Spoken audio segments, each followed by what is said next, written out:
तो ये है, हम सब देख रहे हैं कि हमारी जो इंद्रियां हैं वो हमारे मार्ग में सबसे बड़ा एक बाधा है। Usually the senses are uncontrolled and they are very strong, प्रमाथी। अर्जुन कहते हैं भगवत गीता में भगवान को प्रमाथी, बलवत् दृढ़म। उनके पास बहुत बल है, बहुत बलवान है। इंद्रियां इतनी बलवान है कि वो विवेक को भी कभी कभी हरा देती हैं। The logic says don't do this, but then the senses force the person to act on it, right? So the senses are very powerful, very strong. Then how to control? Because these senses, they deviate us from our path of self-realization. तो इसके लिए जो ज्ञानी है और जो योगी है वो लोग क्या करते हैं? जो ज्ञानी है वो ज्ञान का संग्रह करते हैं, ज्ञान को कल्टीवेट करते हैं और विवेक के द्वारा, by the intelligence and by the logic, they want to convince the senses not to act upon those desires. ये उनका रास्ता है। और जो योगी हैं वो अपने योग बल के द्वारा, आसन, प्राणायाम, निदिध्यासन के द्वारा अपनी इंद्रियों को वश में लाने का प्रयास करते हैं और इंद्रियों का निग्रह करते हैं। इंद्रियों को उनके विषय से दूर रखते हैं, क्योंकि ये संग में जाएंगे तो समस्या खड़ी होगी। इसलिए संग का त्याग करो। तो वो लोग इंद्रिय निग्रह करते हुए, सेंसेस को दूर करते हुए सोसाइटी से दूर हो जाते हैं, जंगलों में जाते हैं। They live in seclusion because they know that if the senses are again in contact with their object then it will be difficult to control. एक बार वो संपर्क में चले गए तो बाद में नियंत्रण मुश्किल है। तो ये दो तरीके हैं, ज्ञान के द्वारा और योग के द्वारा इंद्रियों को नियंत्रण में लाने के। परंतु श्रीपाद नारद मुनि अपने अनुभव से यहां पर स्पष्ट करते हैं, काम लोभ हतो मोह। ये जो इंद्रियों का एक विषय है, इंद्रिय हमेशा thinking, feeling and willing, we have studied this. इंद्रियों के तीन कार्य हैं, हमेशा सोचना, अपेक्षा करना और इच्छाएं करना, राइट? तो हमेशा इंद्रियां इस कार्य में बिजी रहती हैं, व्यस्त रहती हैं। आप इंद्रियों को दूर कर सकते हो, ठीक है, because they are gross, they are physical, but mind is subtle. मन जो है सूक्ष्म है। मन को कोई मैकेनिकली दूर नहीं कर सकता। आप मन को फिजिकली वी में be away, but can you stop your mind? No, mind will go, मन जाएगा। और यदि मन जाएगा तो भगवान ने बताया भगवत गीता में, कोई भी ऐसा विषय जिसके ऊपर मन केंद्रित है और अधिक समय तक केंद्रित रहेगा, धीरे धीरे वो इच्छा प्रबल हो जाएगी और हमारे कार्य में परिणित होगी। हम सब जानते हैं, ये भगवान ने बताया भगवत गीता में। तो प्रैक्टिकली स्पीकिंग, ये जो दूसरे दो मार्ग हैं, ज्ञान का मार्ग और योग का मार्ग, ये पूर्ण नहीं है, फिर भी कुछ हद तक सफलता इसमें मिल सकती है। But actually when we see the practical examples, क्योंकि इंद्रियां अपने विषय से दूर है, इसलिए इंद्रियां हमेशा मौका खोजती हैं और जैसे ही उनको कोई अपॉर्चुनिटी मिलती है, मौका मिलता है, वो विद्रोह कर देती हैं। They just become rebellious and go out of the control totally. The example, best example given here bye Srila Prabhupada is the example of Vishwamitra मुनि, ए ग्रेट योगी। विश्वामित्र मुनि ने अपने इंद्रियों का पूर्ण निग्रह किया था। He controlled the senses and he was meditating in seclusion, ध्यान कर रहे थे, योग कर रहे थे। और जैसे ही मेनका के घुंघरुओं की आवाज उनके कान में गई, okay, that sweet sound entered, the nice aroma, the wonderful atmosphere, breeze, everything created such an impact. उसका ऐसा प्रभाव हुआ कि वो भी आकर्षित हो गए. He got attracted. He got attracted for the union with Menaka. तो इतने वर्षों तक उन्होंने योग का अभ्यास किया, इंद्रियों को उनके विषय से दूर रखा. Right? He was successful, very much successful. But ultimately एक दिन मौका पाकर के इंद्रियां विद्रोह कर दी और वो he got defeated. He fall in association with Menaka and he left his path of self-realization.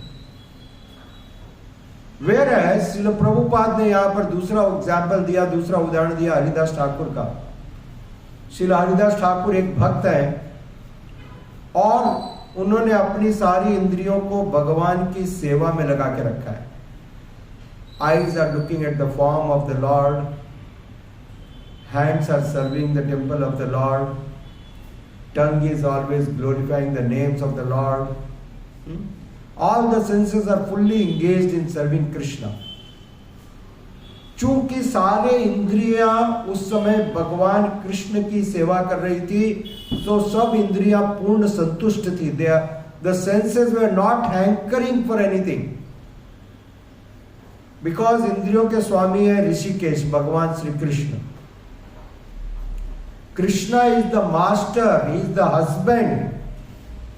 He is the husband of our senses. And a wife should always serve the husband. Then only the wife is satisfied. Right?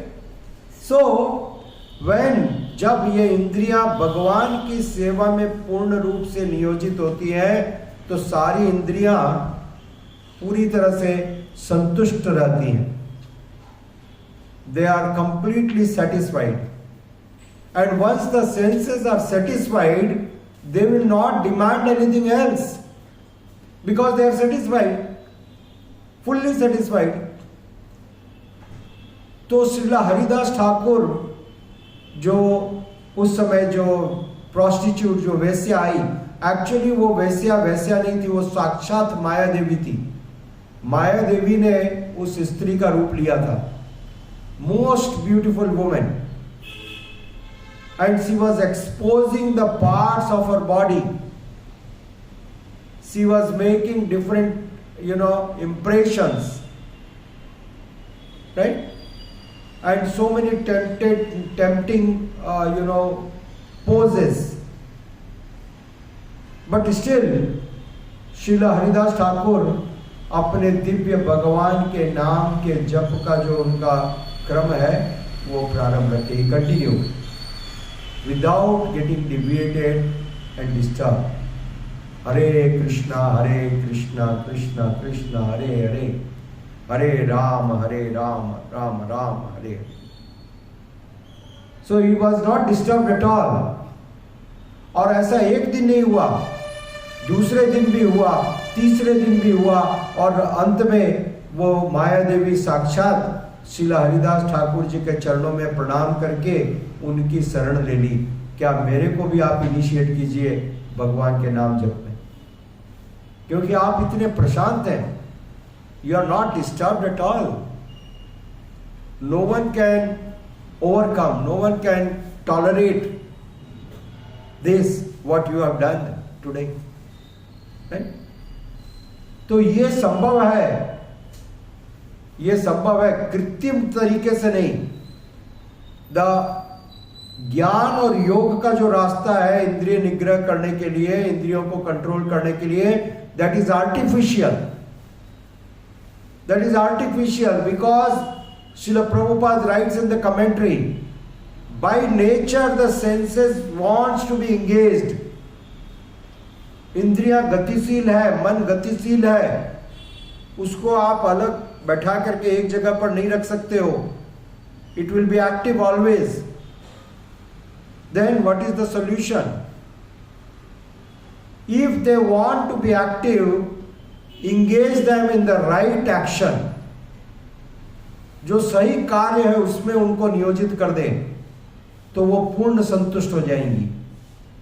और भगवान श्री कृष्ण की सेवा वो श्रेष्ठ कार्य है। भगवान की सेवाएं, प्रेम के साथ की गई सेवाएं वो श्रेष्ठ कार्य है। जैसे ही इंद्रियां उनमें लगती हैं, इंद्रियां पूर्ण संतुष्टि का अनुभव करती हैं, कंप्लीट सेटिस्फैक्शन।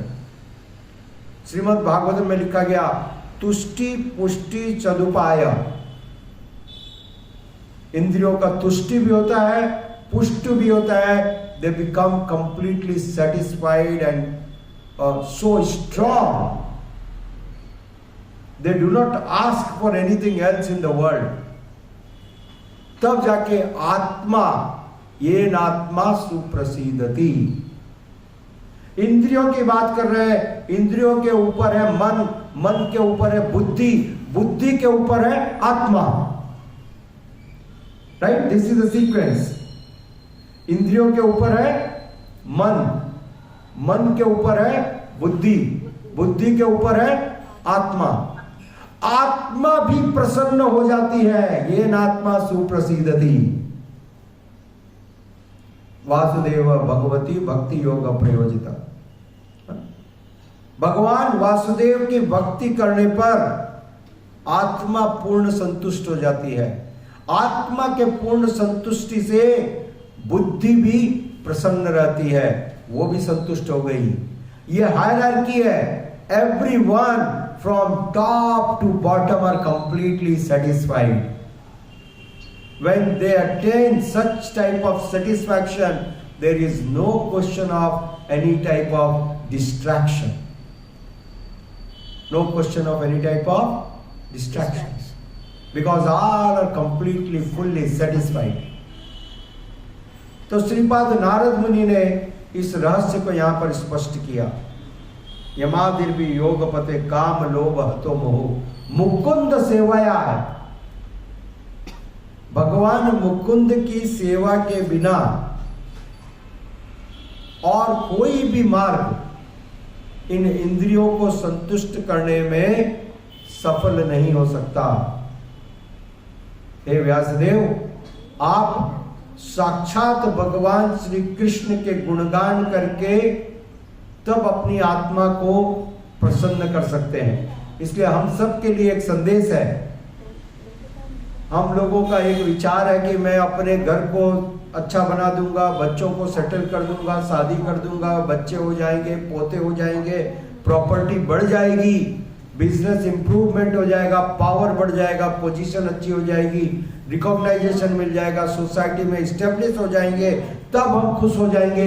इन सारे मूर्खतापूर्ण विचारों को त्याग दें।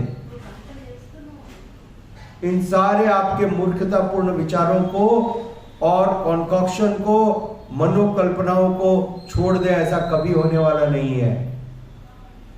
रावण के 1,00,000 पुत्र थे, 10,000 पत्नियां थी और सबकी सब ऐश्वर्या राय से ज्यादा सुंदर थी। इस बात को नोट कर ले। 10,000 पत्नियां। Mandodari was so beautiful, nothing can compare to the beauty of mother Mandodari, and she was fully chaste and dedicated to Ravana. Right, still Ravana संतुष्ट नहीं हुआ। तो जब 10,000 पत्नियों के साथ, इतनी सुंदर पत्नियों के साथ रावण संतुष्ट नहीं हुआ, 1,00,000 बच्चों से संतुष्ट नहीं हुआ, जो सब के सब आज्ञाकारी थे, रावण के लिए अपने प्राण देने के लिए तत्पर थे, टू गिव देयर लाइफ। आपका तो बच्चा आपकी बात नहीं मानता, बहू आपकी बात नहीं मानती, वो तो पूरा जीवन देने के लिए तैयार हो गए थे। इंद्रजीत ने अपना जीवन दे दिया, दे गेव देयर लाइफ।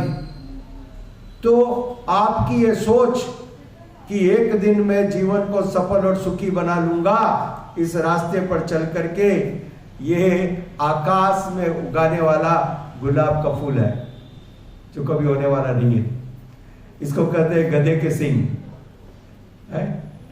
तो आप इस मनोकल्पना से बाहर आए और भगवान के शुद्ध प्रेममयी भक्ति के अंदर निमग्न हो।